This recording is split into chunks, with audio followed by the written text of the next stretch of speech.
तो Kang the conqueror Marvel cinematic universe के multiverse saga का मेन विलन है, जो कि हमें मार्वल की सीक्रेट वॉर्स मूवी आने तक अपने किसी न किसी वेरिएंट के फॉर्म में दिखते ही रहेगा। कैंग मार्वल का one of the most powerful villain है और इसीलिए इसके जितने भी वेरिएंट्स हमें मार्वल कॉमिक्स, एनिमेटेड सीरीज और इवन मूवीज में भी दिखाई गई है, वो सारे वेरिएंट्स भी बहुत पावरफुल है। तो इसीलिए आइए आज की इस वीडियो के अंदर हम कैंग के इन्हीं सारे वेरिएंट्स के बारे में डिटेल से बात करते हैं और जानते हैं कैंग के 10 सबसे पावरफुल वेरिएंट्स को। तो ये वीडियो बहुत ही कमाल की होने वाली है, इसीलिए इसे पूरा एंड तक जरूर देखें। और अगर आप हमारे चैनल पर नए हैं तो सब्सक्राइब बटन के साथ साथ बगल के बेल आइकन को भी ऑल पर सेट कर लें, ताकि जब भी हम कोई नई वीडियो अपलोड करें तो आप उस वीडियो को सबसे पहले देख सकें। तो अब इन सारी बातों के बाद आइए बिना किसी देरी के आज की इस कमाल की वीडियो को स्टार्ट करते हैं। नंबर 10 रामाटट। तो रामाटट मार्वल कॉमिक्स के अंदर कैंग का पहला वेरिएंट है, जो कि सबसे पहले सामने आया था साल 1963 में आई फैंटास्टिक 4 के इशू 19 के अंदर। मार्वल कॉमिक्स में 25th सेंचुरी के अंदर मिस्टर फैंटास्टिक यानी कि रीड रिचर्ड्स का एक डिसेंडेंट एग्जिस्ट करता है और उसका नाम होता है नथानियल रिचर्ड्स। नथानियल रिचर्ड्स को अपने टाइम के अंदर एक टाइम मशीन मिलती है, जिसके बाद वो उस टाइम मशीन का यूज करके बहुत साल पास्ट में एंशिएंट इजिप्ट के अंदर चला जाता है और वहाँ पर आने के बाद वो अपने समय के एडवांस टेक का यूज करके वहाँ के सभी लोगों के ऊपर राज करने लगता है और उन सब के लिए उनका फेरो बन जाता है और फिर वो कहलाता है रामाटट। रामाटट वहाँ पर काफी टाइम तक राज करता है, लेकिन फिर आगे चलकर वहाँ पर फैंटास्टिक फोर आ जाते हैं और वो लोग वहाँ से रामाटट को भगा देते हैं।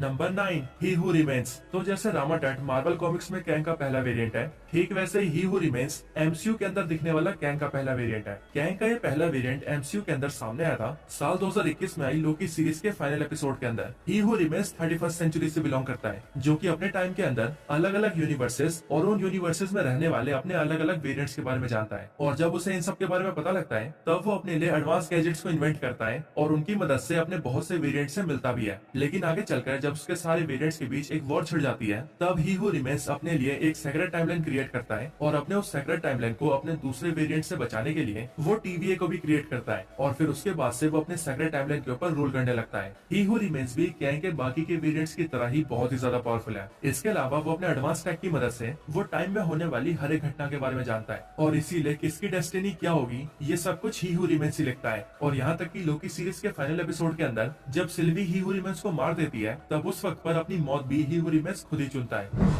Number 8 Iron Lad. तो आयरन लैड कैंग का सबसे यंग वेरिएंट है, जो कि सबसे पहले सामने आता है यंग एवेंजर्स कॉमिक के इशू 1 के अंदर। आयरन लैड कैंग के दूसरे वेरिएंट्स की तरह कोई सुपर विलन नहीं, बल्कि एक सुपर हीरो होता है, जो कि अपने सुपर हीरो साथियों के साथ मिलकर यंग एवेंजर्स नाम की एक सुपर हीरो टीम भी बनाता है। असल में होता ये है कि फ्यूचर का कैंग ये डिसाइड करता है कि वो अपने पास्ट में जाकर यंग नथानियल रिचर्ड्स से मिलेगा और उसे अपने फ्यूचर के बारे में बताएगा कि कैसे वो आगे चलकर कैंग द कॉन्करर बनने वाला है और सारी टाइमलाइंस को कॉन्कर करने वाला है। और कैंग ऐसा इसीलिए करता है ताकि नथानियल रिचर्ड्स कैंग के कैंग द कॉन्करर बनने के सपने को और भी जल्दी पूरा कर सके। पर जब कैंग नथानियल रिचर्ड्स को अपनी सारी सच्चाई बताता है, तब नथानियल अपने फ्यूचर के बारे में जानकर खुद से ही नफरत करने लगता है और अपने इस फ्यूचर को बदलने के लिए वो एक सुपर हीरो बनने का फैसला करता है, जिसके बाद वो आयरन मैन से इंस्पायर होकर बनता है Iron Lad.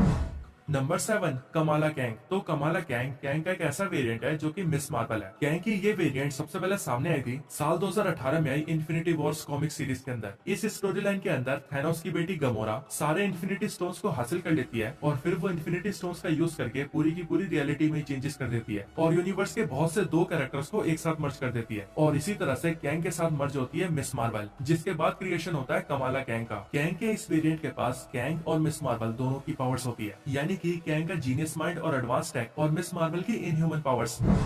Number 6 warrior Kang. तो warrior Kang Ant Man and the Wasp Quantumania का मेन विलन था, जिसने मूवी के अंदर सामना किया है एंटमैन का। ये वॉरियर कैंग कैंग का एक ऐसा वेरिएंट है जो कि दिमाग से जीनियस होने के साथ साथ फिजिकली भी बहुत ज्यादा स्ट्रॉन्ग और पावरफुल है। और अगर एमसीयू की माने तो ये कैंग पूरे क्वांटम रियाम को भी कंट्रोल कर सकता है। अब हालांकि कैंग के इस वेरिएंट के बारे में मैं आप सबको ज्यादा कुछ नहीं बताऊंगा, और ऐसा इसीलिए क्योंकि अगर मैंने आपको इसके बारे में ज्यादा कुछ बताया तो वो एंटमैन 3 मूवी के लिए स्पॉइलर हो जाएगा। Number 5 mister Griffin. तो मिस्टर ग्रिफन कैंग का एक ऐसा वेरिएंट है जो कि मार्वल कॉमिक्स के अंदर टाइम ट्रेवलिंग करते हुए प्रेजेंट टाइम में आ जाता है और उस टाइम में आकर फंस जाता है और फिर प्रेजेंट टाइम के अंदर रहते हुए वो कैंग एंटरप्राइजेस नाम की एक बहुत बड़ी कंपनी में खुलता है और खुद उस कंपनी का सीईओ बन जाता है। मिस्टर ग्रिफन हाईली इंटेलिजेंट होता है और ये मैकेनिक्स, रोबोटिक्स और साइबरनेटिक्स जैसी फील्ड्स का एक्सपर्ट होता है। और इसीलिए जब एवेंजर्स के साथ मिस्टर ग्रिफिन का सामना होता है, तब उस लड़ाई के अंदर मिस्टर ग्रिफिन अपने जीनियस माइंड की मदद से विजन को अपने कंट्रोल में कर लेता है, जिसके बाद वो विजन को एवेंजर्स के अगेंस्ट यूज करता है। Number 4, Lord Immortus. तो इमोटस या यूं कहें लॉर्ड इमोटस कैंग के सबसे ओल्ड वेरिएंट्स में से एक है। कैंग का ये वेरिएंट सारे टाइमलाइंस को कॉन्कर कर लेता है, पर बहुत लंबे समय तक सारे टाइमलाइंस को रूल करने की वजह से ये उन सब चीजों से बोर हो जाता है और फिर इसीलिए इमोटस ये फैसला करता है कि अब से वो टाइमलाइंस के ऊपर रूल करने की बजाय सिर्फ उन्हें बैठकर ऑब्जर्व करेगा, यानी कि अब से वो सिर्फ बैठकर टाइमलाइंस को देखेगा और उनके बीच कोई छेड़छाड़ नहीं करेगा, बिल्कुल वैसे ही जैसे कि वॉचर्स देखते हैं। और फिर जब लॉर्ड इमोटस ऐसा काफी टाइम तक करता है तब उसके बाद ही उसके पास टाइम कीपर्स आते हैं और फिर इमोटस के पास आकर टाइम कीपर्स उसे टाइम की सारी नॉलेज देते हैं, जिसके बाद ही वो इमोटस को एक रिस्पॉन्सिबिलिटी भी देते हैं कि वो टाइम के फ्लो को कंट्रोल करे और अपने ही दूसरे वेरिएंट्स के ऊपर नजर बनाए रखे ताकि उसी का कोई दूसरे वेरिएंट कोई तबाही न मचा दे। और फिर इसीलिए इसके बाद से ही लॉर्ड इमोटस टाइम के फ्लो को कंट्रोल करने लगता है और उस फ्लो को प्रॉपर्ली मेंटेन करने लगता है। Number 3, Doom the annihilating conqueror. तो इस स्टोरी लाइन के अंदर आयरन लैड को जब ये पता चल जाता है कि उसके एक विलन ना बनकर एक सुपर हीरो बनने की वजह से पूरा फ्यूचर पूरी तरह से चेंज होने लगा है, जिस वजह से सब कुछ वैसा नहीं हो रहा है जैसा उसे होना चाहिए था। और फिर ये सब पता लगने के बाद आयरन लैड टाइमलाइन को बचाने के लिए कैंग बनने का फैसला करता है और फिर वो एनाइलस और डॉक्टर डूम के साथ मर्ज होकर बनता है Doom the annihilating conqueror. Kang का ये वेरिएंट बहुत ही ज्यादा पावरफुल है क्योंकि इसके पास कैंग, एनाइलस और डॉक्टर डूम तीनों की पावर्स है। लेकिन मार्वल कॉमिक्स में आगे चलकर फैंटास्टिक फोर की टीम एक साथ मिलकर कैंग के इस वेरिएंट को भी हरा देते हैं।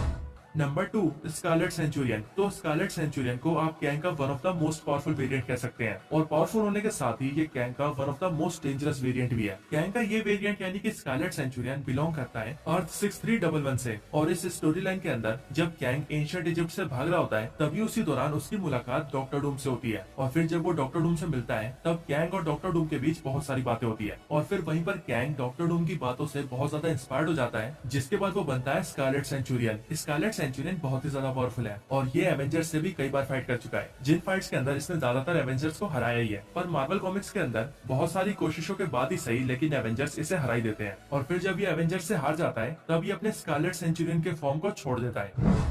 Number 1, Kang the conqueror and the time eater. तो नंबर 1 की पोजीशन पर कैंग का एक वेरिएंट नहीं बल्कि 2 वेरिएंट्स हैं, जिनके नाम है कैंग द कॉन्करर और time eater. Kang the conqueror Kang का वो वेरिएंट है जो कि सारे टाइमलाइंस को कॉन्कर करने में सक्सेसफुल हो जाता है और ये अकेले ही मार्वल के मल्टीवर्सल वॉर को जीतकर सारे टाइमलाइंस को रूल करता है। लेकिन वही दूसरी तरफ अगर बात करें द टाइम ईटर की तो ये द टाइम ईटर भी कैंग का one of the most powerful variant है। असल में द टाइम ईटर कैंग का वो वेरिएंट है जो कि गैलेक्टस की पावर्स को कंज्यूम कर लेता है और फिर गैलेक्टस की कॉस्मिक पावर्स को हासिल करने के बाद ये गैलेक्टस को जान से भी मार देता है और सिर्फ एक गैलेक्टस ही नहीं बल्कि मल्टीवर्स के अंदर ट्रेवल करने के दौरान इसे जितने भी गैलेक्टस मिलते हैं ये उन सभी गैलेक्टस को जान से मार देता है और फिर उसके बाद ये सारे टाइमलाइंस को कॉन्कर करके उनके ऊपर रूल करने लगता है और कहलाता है द टाइम ईटर।